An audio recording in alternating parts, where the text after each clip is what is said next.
So you uploaded a video that you genuinely think is good, you gave great value, you open YouTube Studio the next day, and it barely has any views. You naturally start thinking, maybe YouTube just isn't pushing me yet, or maybe YouTube hates small YouTube channels, or maybe you just need to post more. But to be honest, most of the time that is not what's happening. Low views on YouTube are always for a reason, and it's typically caused by one of these three things. Now, this first one is probably going to be one of the hardest ones to hear, because maybe you have good packaging, maybe you have a good title, but there's not enough people on YouTube who actually care about what you're talking about. And that is going to be having a small total addressable market.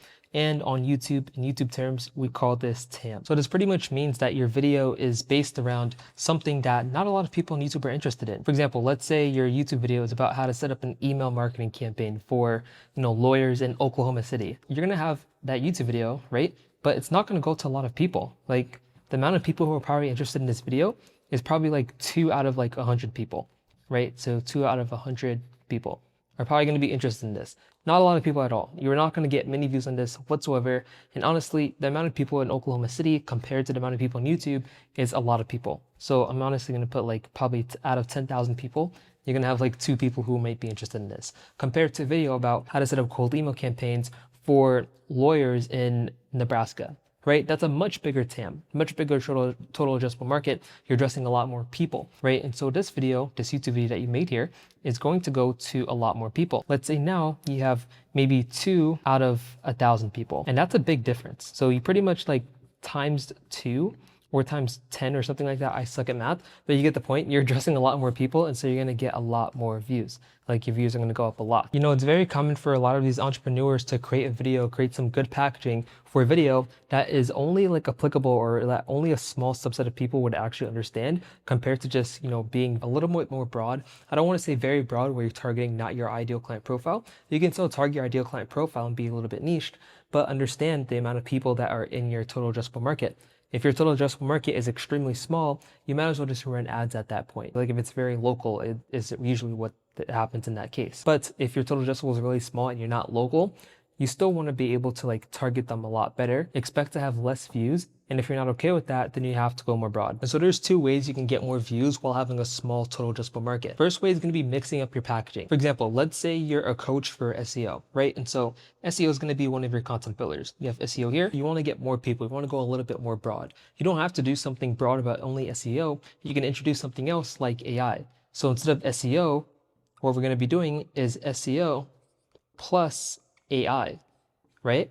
This is going to be what we call AEO, right? And a lot of people have touched on this, and a lot of the videos about AEO get a ton of views. But it's because you're mixing 2 different markets together, right? And so let's say this market has like 1 million people in it, right? It probably has a lot more, of course. And let's say this market has like 100 million people in it, probably about like where it is, probably a little bit more.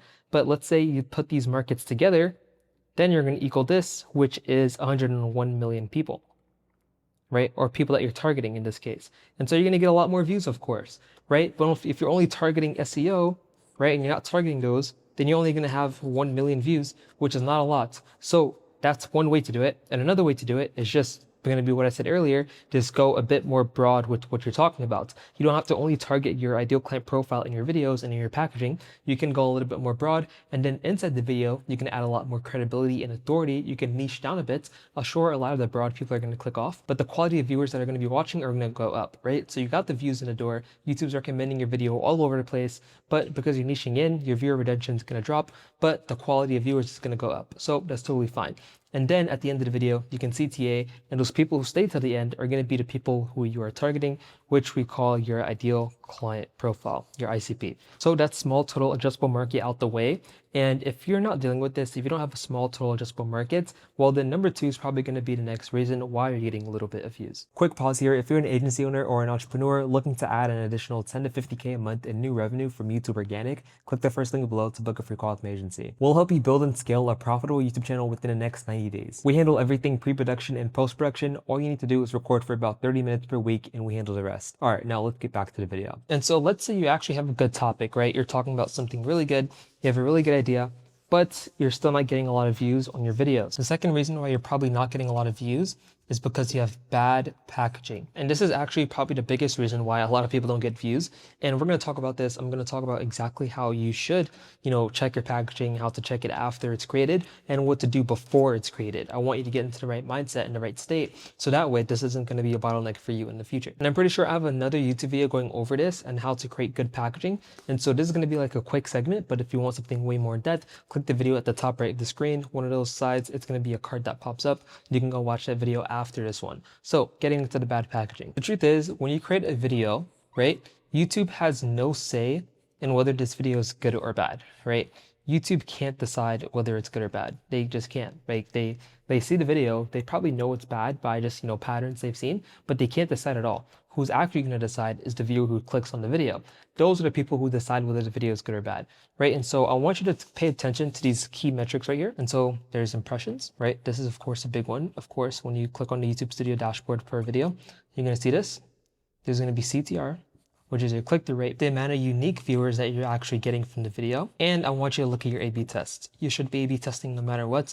I know a lot of people say, oh, you shouldn't be A/B testing if you have a little bit of views because you're not going to get any data in the first place. But it's the A/B testing that actually might get you that big video in the first place, right? If you're not A/B testing, sure, you can get like a banger video, but you won't know what packaging does the best with your audience. Even if you're looking at your other channels and you're doing competitor research, sure, you can do that, but your audience is unique to you because you have a personal brand.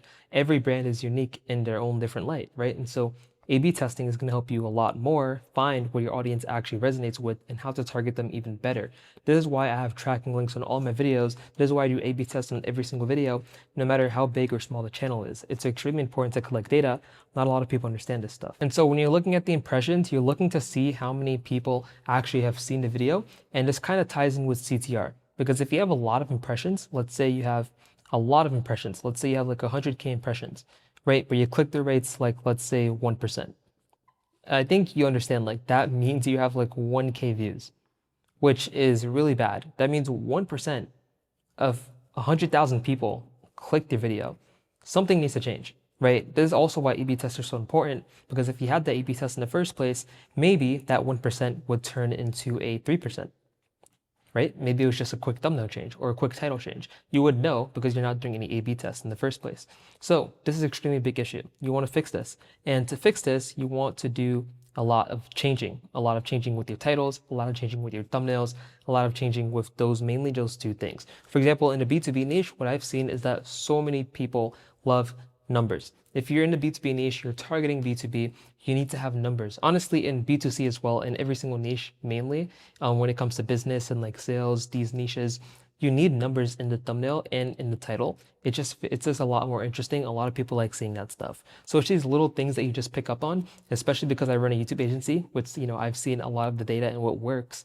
And so B2B, B2C, in the business niches and sales, they love numbers, right? And so you really just want to play and test around and see what's working. Do competitor research as well, see what's working with them, and then try to apply it to your brand. Of course, be unique. Don't copy them. Be a one of one. Be your own unique self. Right? And so that's bad packaging. That's how you fix the impressions in CTR. Just honestly keep testing. And also, I want to say this as well. Leverage a lot of recognizable icons and brands and people in your thumbnails. Use a lot of authority figures. For example, someone like me, I would make a video about Alex Hormozi maybe.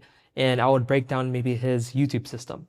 Right? And so I would have me in the thumbnail, Alex Hormozi in the thumbnail, and then some text in the middle. Boom, that's instant authority, right? Because me, I have about like 100 subs or something on this channel. So let's say I have like 129 subs, I think. And then Alex Hormozi, he has like, let's say 5 million, right? So put those together, I have like 5 million plus subs now, right? Compared to just me, if I just had me in the thumbnail and the title, right? I'm just gonna have, actually I don't need to rewrite that, but I'm pretty much just gonna have 129 subs, which is nothing, right? And so when you're leveraging other people or maybe recognizable icons, for example, if you're talking about AI tools, you can have ChatGPT and maybe Claude. Those have a big fan base as well. So let's say they have like 1 million people who know about them. Then instead of just 100 subs or how many subs you have that many subs plus the 1 million people. So you're increasing the chance that someone actually clicks on the video. It's about understanding that and understanding how you can turn more impressions, which are people who probably are interested. That's why YouTube's recommending it to those people, and how you can turn those people into an actual click, which is what C in CTR stands for, click-through rate, right? So of those people who might be interested into a click. And so when it comes to unique viewers, This is extremely important as well. I only put that in here because the amount of impressions you get, sure, it could be, someone unique, but it also could be someone who subscribed to you. Unique viewers will show you the amount of new people that YouTube's actually promoting your video to. If it's not going to a lot of new people, then it's probably something that you need to maybe go a little bit more broad on, or maybe it's a video about something that only your viewers know about. And so in that case, it's more like an inside kind of thing. And it's like, if they don't know who you are, they're not going to click the video. So you don't really want to do that unless that's literally the goal. Like I saw someone else on YouTube post like their VSL. And I was like, bro, you can't post this on YouTube because it's not going to attract newer viewers. There's only going to attract their current audience, and they're going to understand it because of course they watch you, but a new audience is not going to watch this because why would they watch someone else's VSL who they don't even know, right? So that's an example. All right, so now that we're done with that, number 3 is going to be one that you guys probably don't expect because this is something that everyone tells you to do, but it's honestly probably one of the things that is lowering your view count. And that is going to be going way too broad. Because think about it, when's the last time you clicked on a video that is at the bottom of the search results page, right? And so, for example, I'm going to show you guys this comparison here. Let's say you made a video about how to do cold email again. I like using this example. And so this video is number 1. Maybe this person has like 100,000 views, right? This person has like 100,000 views as well. This person has 50K views. And then maybe let's say like you're down like, you're like the 130 second person, right?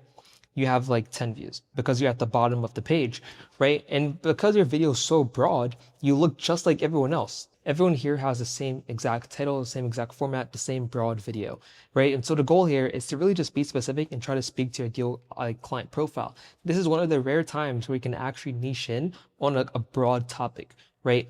And so instead of trying to be like one of these people, because they have so many views and they've already kind of dominated this, you can either you can do one of 2 things. And I'm not going to say like being broad is a bad thing, but if you're looking like everyone, like it's not a good thing at all because you're not going to stand out. You're going to be at the bottom because people view these videos with a lot of views as the ones that are higher quality and the people who have more authority. And so if you're all the way at the bottom, people are not going to see you as that. They're going to see you in fact as the opposite. And so one thing you can do, create this broad video, but in a completely different format, right? So let's say these people did talking head formats, right? Instead, what you can do is you can do, let's say you're sitting on a chair outside, right? This is something you can do. Everyone's doing this talking head inside their office. You're doing talking head maybe outside, or maybe you're drawing on a whiteboard like I am. That's a completely different format, and so you stand out from everyone else. That is one of the reasons why a person could post a broad video, even though they're nobody, and still stand out and be number 1 at the top here, right? This could be you if you find a way to stand out. And the second thing you could do, instead of posting a broad video having the same format, instead of being broad, you could just niche in, right? You don't have to be broad like these people. Trust me, it's good. You get the views, you get the vanity metrics, but you're still not making a lot of money from these people because this is honestly a really broad market and these people don't really pay you a lot of money at all, or if any money at all. But it could attract people who will. You want the viewer to be like, wait, this person is literally talking exactly to me. He's talking about my exact problem and everything. And so that's the goal, and that's exactly what you want to do. So that's pretty much the reason why you're probably getting low views on YouTube, small total addressable market, bad packaging, and you're probably going too broad. If you want to work with my agency to add an additional 30 to 100K plus a month from YouTube every single month from YouTube Organic, click the first link below to book a free call with my agency. Otherwise, if you want to see exactly how we help Elliot generate over 50K plus in deals, click this video on screen next. It's a nice case study breakdown I made for you guys. I'll see you over there.